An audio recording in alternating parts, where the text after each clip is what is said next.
کہ آج election commission نے بتائیں ذرا آپ کیا جی بالکل، جو الیکشن کمیشن ہے جب سے الیکشن کمیشن جب سے چیف جسٹس قاضی فائز عیسیٰ آئے تھے، الیکشن کمیشن کا کوئی بھی معاملہ ان کے سامنے آتا تھا تو ایسے لگتا تھا جیسے ان کے ریمارکس آبزرویشن جو ہے وہ ان کی طرف سے کوئی آرگومنٹس چل رہے ہیں کہ الیکشن کمیشن کو وکیل کو زیادہ بولنے کی ضرورت نہیں پڑتی، ان کو پروٹیکشن دی جاتی تھی، ان کو ایسے پورٹریٹ کیا تھا جیسے کوئی مقدس گائے ہے اس کو ہاتھ نہ لگائیں، جو فیصلہ انہوں نے کر دیا ہے بس وہی فیصلہ ہے۔ تو آج بھارت الیکشن کمیشن کے اس میں نے جو ہے وہ بلکہ جو ہے وہ آپ کو یاد ہے کہ راحت فتح علی خان کی ایک ویڈیو وائرل ہوئی تھی کہ یہ میرا نصرت فتح علی خان ہے، ایسے کچھ نہ کہیں، جب وہ کون سا واٹر ہوتا ہے، ہولی واٹر، وہ جو دم کیا ہوا پانی کے زیر اثر جب انہوں نے کہا تھا نا کہ یہ اس سے کوئی بھیڑے مت، اس سے کوئی پنگا نہ لے، یہ میرا وہ ہے نصرت فتح علی خان، تو میں نے اس میں ویڈیو بھی کی تھی کہ قاضی فائز عیسیٰ جو ہے وہ الیکشن کمشنر کے متعلق یہی کہتے ہیں کہ یہ میرا نصرت فتح علی خان۔ اچھا، اس میں بڑا امپورٹنٹ چیز یہ ہوئی کہ سپریم کورٹ نے ایک تو ظاہر ہے کہ 262 جو سیٹ ہے این 262 کی اس نشست کو بحال کر دیا، اور جو یہ تینوں ججز ہیں انہوں نے یہ کہا کہ الیکشن کمیشن اور مسلم لیگ نون مطمئن نہیں کر سکے کہ کیسے عادل بازئی مسلم لیگ نون سے وابستہ تھے۔ پھر چیف الیکشن کمشنر اور اسپیکر قومی اسمبلی کے حوالے سے جسٹس عقیل عباسی کے جو ریمارکس ہیں وہ بڑے امپورٹنٹ تھے۔ انہوں نے کہا کہ چیف الیکشن کمشنر اور اسپیکر قومی اسمبلی کو فارورڈنگ ایجنٹ بننے کے بجائے عادل بازئی کی وابستگی کا جائزہ لینا تھا، یہ نہیں کہ بس بڑے صاحب نے حکم دیا اور ڈی سیٹ کر دیا۔ تو یہ ان دونوں لوگوں کے بڑے صاحب کا جو تذکرہ ہو رہا ہے یہ بھی بڑا حیران کن ہے، یہ کتنا بڑا ظاہر ہے کہ نہیں بہت بڑا فیصلہ ہے، اس کی بڑے اثرات بھی ہوں گے، اور سپریم کورٹ کا جب یہ تفصیلی فیصلہ آئے گا تو اس میں وجوہات کا ذکر بھی ہوگا کہ الیکشن کمیشن کا جو کنڈکٹ ہے، ہم بہت عرصے سے جب سے 8 فروری الیکشن ہوئے، 8 فروری الیکشن سے پہلے جس طرح کے الیکشن کا ماحول بنا ہوا تھا، جس طرح جو لیول پلینگ فیلڈ جو ہے وہ نہیں دی جا رہی تھی، تمام پولیٹیکل پارٹیز کو ایکولی ٹریٹ نہیں کیا جا رہا تھا، پھر الیکشن کے بعد جو کچھ الیکشن کمیشن نے جو فیصلے کر رہا تھا، پھر خاص طور پر جو ٹریبیونلز کے حوالے سے کیا، جسٹس جہانگیری کے ٹریبیونل کو ختم کرنے کے لیے کیا کیا نہیں کیا گیا۔ حکومت پاکستان نے جو وہ آرڈیننس لائے، وہ انہوں نے کہا کہ لگائے ریٹائرڈ جج، پھر ریٹائرڈ جج لگائے گئے، پھر جسٹس جہانگیری سے وہ کیس واپس لیا گیا، کیونکہ جسٹس جہانگیری کہہ رہے تھے کہ بھائی فارمز جو وہ 45 جمع کروائیں، ایفیڈیوٹ بھی جمع کروائیں، اور جس کا ایفیڈیوٹ جھوٹا نکلے گا اس کو جیل بھیجیں گے۔ تو جب یہ ساری باتیں ہونے لگیں تو ظاہر سی بات ہے کھٹک گئے معاملات، تو فارم 45 کہاں سے آنے تھے۔ تو اس کے بعد پھر الیکشن کمیشن کے کنڈکٹ پر مستقل سوالات تھے، لیکن چیف جسٹس قاضی فائز عیسیٰ کے دور میں ان کو کور ملتا رہا، ان پر کوئی بات نہیں کی گئی، کیونکہ تقریباً سارے فیصلے ان کے ہی کورٹ میں لگتے تھے۔ ایک اور میں بات کر دوں، جب فیکچول کنٹروورسی کسی بھی معاملے میں آ جائے کہ 2 کاغذ آ گئے ہیں یا 2 فریق آ گئے ہیں، اس میں طے ہونا ہے۔ اب اس میں بھی یہ ہے 2 قسم کے ایفیڈیوٹ آ گئے تھے۔ اب 13 جنوری کو جو فیصلہ ہوا تھا اس میں بھی فیکچول کنٹروورسی تھی کہ 10 بندے آئے تھے، جی ہم جو ممبر ہیں اور ہم گئے تھے کاغذ لینے اور ہمیں اس میں شامل نہیں کیا گیا، دوسری طرف کہہ رہے تھے کہ یہ جی ممبر نہیں ہے یا یہ آئے نہیں تھے، یا جو بھی مطلب ایک فیکچول کنٹروورسی آ گئی تھی، اس نے طے ہونا تھا۔ تو وہاں پہ جسٹس قاضی فائز عیسیٰ نے تو نہ دن دیکھا نہ رات دیکھا، ہفتے میں کوئی عدالت لگائی اور رات 11 بجے جا کر فیصلہ دیا کہ بلے کا نشان لے لیا ایک پولیٹیکل پارٹی سے، اور جو لوگ ووٹ کرنا چاہ رہے تھے اپنی مرضی سے، وہ ووٹ جو ہے وہ ان کو نہیں کرنے دیا گیا۔ اور میں یہ سمجھتا ہوں کہ یہ عادل بازئی کا کیس ہو یا اس جیسے BCO کیسز جو الیکشن کے بعد آئے یا الیکشن سے پہلے تھے، اس سب کا تعلق 13 جنوری کے فیصلے سے ہے۔ 13 جنوری کا فیصلہ اگر بلے کا نشان ہوتا، مخصوص نشستوں کا مسئلہ نہ کھلتا، یہ اس قسم کے جو ہے وہ ایفیڈیوٹ ووٹ کسی کے اور کے نام پہ پڑے ہوئے ہیں اور کسی اور پولیٹیکل پارٹی کا بندہ ہے تو وہ کھینچ کے انہوں نے اپنی پارٹی میں شامل کر لیا، تو اس قسم کے معاملات بھی نہ ہوتے اور سارا پروسیس بڑا سموتھ ہوتا۔ 13 جنوری کا فیصلہ جڑ ہے سارے معاملات کی۔ میں اس پہ ایک بڑا اہم جو ہے وہ ایک I was just scrolling through X، اس پہ پوسٹ ہوتی ہیں، ایک بڑا امپورٹنٹ تجزیہ میں نے کسی کا دیکھا، وہ یہ کہہ رہے ہیں کہ جناب کہ اس میں نواز شریف کا جو ایفیڈیوٹ ہے یا ان کی جو پارٹی کی طرف سے جو ان کا بیان حلفی ہے کہ ہاں یہ ہماری پارٹی کا رکن ہے، یہ ہماری پارٹی کا رکن تھا، یہ ہمارا MNA ہے یا یہ ہمارا MNA تھا، وہ جھوٹا ثابت ہوا ہے اس کیس میں۔ تو نواز شریف جو ہے وہ تو پہلے بھی کوئی یہ جھوٹے بیان حلفی پہ تو بندہ جو ہے وہ ڈی سی ٹی بھی ہو سکتا ہے، صدارت سے بھی فارغ ہو سکتا ہے اپنے اس کی۔ اچھا، اس میں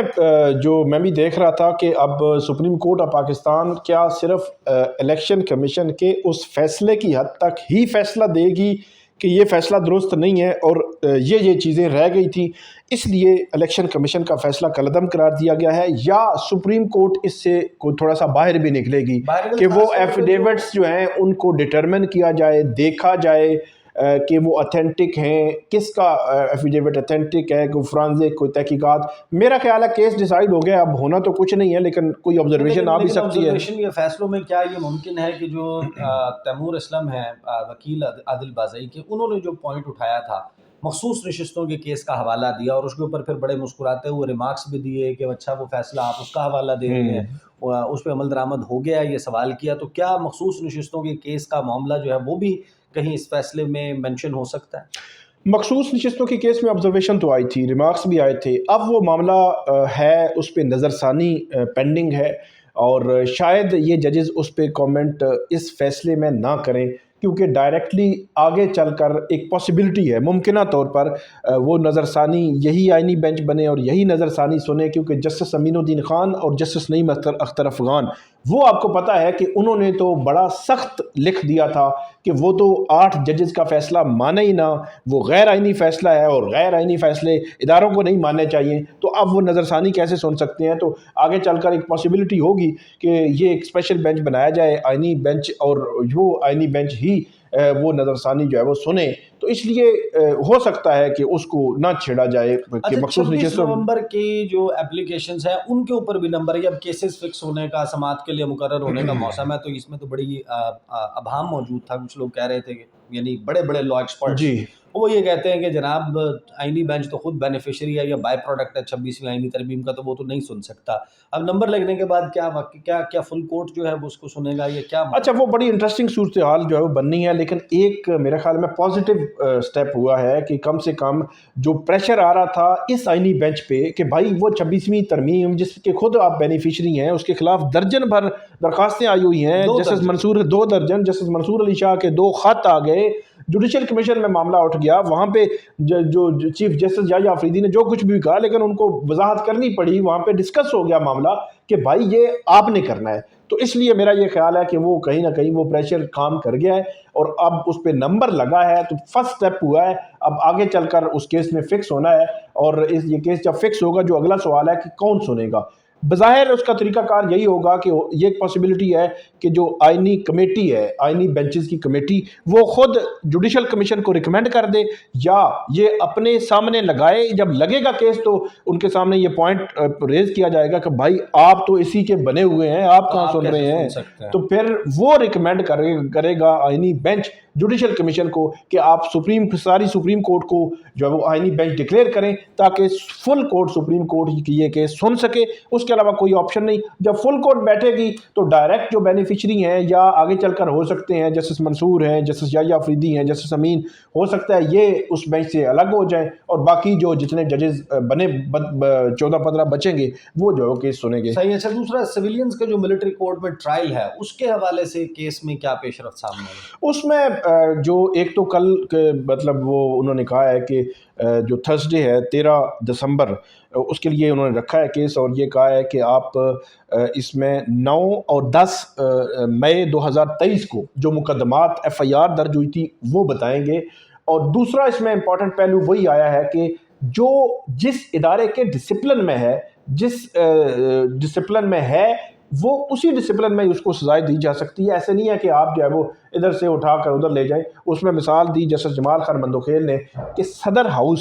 اگر اس پہ کوئی اٹیک ہو، کوئی معاملہ ہو، تو اس کا جو کیس ہے وہ اینٹی ٹیررزم کورٹ میں چلے گا۔ ماضی میں ہم نے دیکھا کہ پارلیمنٹ ہاؤس پر اٹیک ہوا یا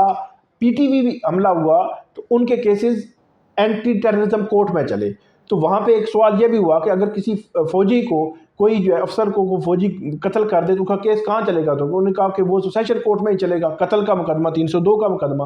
تو اسی طرح یہ مثال دی انہوں نے کہ ایک ڈسپلن کے تحت، اس میں ایک حضرت عمر کا واقعہ انہوں نے لکھا کہ انہوں نے ایک چھاؤنی کا تصور دیا تھا، اور اس چھاؤنی کا تصور میں ڈسپلن تھا، تو وہ ڈسپلن میں اگر آپ باقیوں کو بھی لے آئیں گے تو وہ ڈسپلن خراب ہو جائے گا، جو ہماری فوج کا ڈسپلن ہے، جو آرمی کا ڈسپلن ہے، تو اس کے حوالے سے۔ لیکن اب یہ کیس بڑا تیزی سے آگے بڑھ رہا ہے، اور اس میں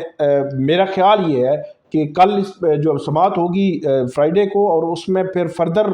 دیکھنا ہے کہ نیکسٹ ویک کتنی سماعتیں ہوتی ہیں، لیکن بہت جلد اس کا فیصلہ آ سکتا ہے۔ بہت جلد اس کا فیصلہ آ سکتا ہے، اور سویلینز کے ٹرائل کے حوالے سے یہ آبزرویشن بھی کہ آرمڈ فورسز میں جو شخص نہیں ہے وہ ان کے ڈسپلن کے نیچے کیسے آ سکتا ہے، کسی سویلین کا ٹرائل ہو سکتا ہے نہیں ہو سکتا ہے۔ اس میں ایک چیز بڑی امپورٹنٹ ہے کہ یہ ظاہر ہے کہ حکومت کی خواہش یا یہ بات چیت موجود تو ہے کہ سویلینز کا ملٹری ٹرائل ہو، لیکن اس ملٹری ٹرائل کے حوالے سے انٹرنیشنلی جو ہے وہ ملک کی افورڈیبلٹی ہے یا نہیں ہے، کیونکہ رینا کیونکا جو کہ یورپی یونین کی سفیر ہے پاکستان میں، وہ بڑا کھل کر اس کے حوالے سے اظہار کر چکی ہیں 2023 میں 9 مئی کے فوراً بعد، جب جولائی کا مہینہ تھا، اس وقت یورپی یونین کے آفیشیل ٹویٹر ہینڈل سے جی ایس پی پلس کے حوالے سے پاکستان کی جو ریکوائرمنٹس ہیں، جن انٹرنیشنل کووننٹس اور کنونشنز اور ٹریٹیز جن پر 27 کے اوپر عمل درآمد کرنا ہے، اس میں ایک بڑا ویڈیو بیان انہوں نے جاری کیا تھا، اور انہوں نے کہا تھا کہ جو I C C P R ہے، international covenant on civil and political rights, اس کے مطابق جو اوپن اینڈ فیئر ٹرائل ہے، پبلک ٹرائل ہے، اور رائٹ ٹو ڈیفینس ہے، ڈیو پروسیس آف لا ہے، اس کے بغیر یہ نہیں کیا جا سکتا، اور یہ پاکستان کی اوبلیگیشن ہے۔ اور یہ معاملہ پھر جڑا ہوا ہے جی ایس پی پلس اسٹیٹس سے، جو پاکستان کا پریفرنشل ایکسیس ہے ٹو دا یورپین مارکیٹس۔ $8 ارب کی یہ کہانی ہے، معمولی بات نہیں ہے۔ یہ ریوائز ہو جائے، اگر ریورس ہو جائے، یہ معاملہ ہو جائے تو بڑا مشکل جو ہے وہ کھڑی ہو سکتی ہے۔ تو یہ ابھی تک جناب ڈیولپمنٹ ہے جو سپریم کورٹ آف پاکستان سے سامنے آ رہی ہے۔ اب تک کے لیے اتنا ہی، مجھے اور ثاقب بشیر کو اجازت دیجیے، اللہ حافظ۔